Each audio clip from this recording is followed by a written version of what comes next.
Dạ ơi.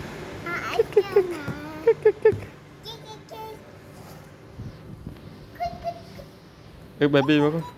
Ê con mà.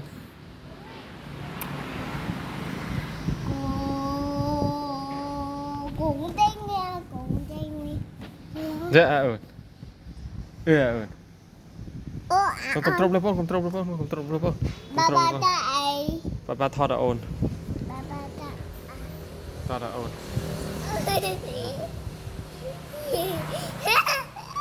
Cô này, ta cô muội, cũng tên còn thích. Gặp ra muội. là chị Chăm mẹ. nì Còn.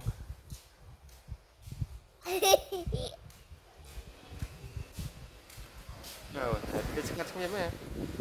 Mà sai class mới còn. đi nha ăn cơm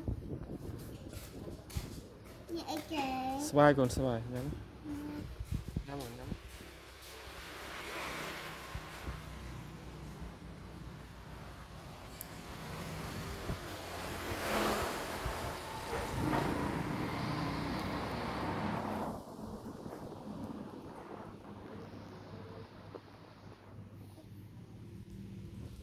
Trời, lót có ba pua.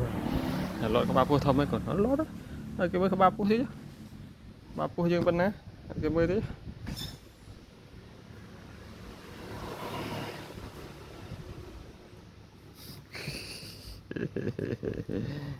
Crop pua.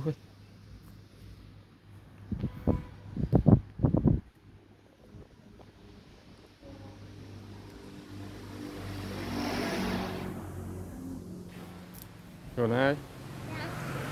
Cô muội.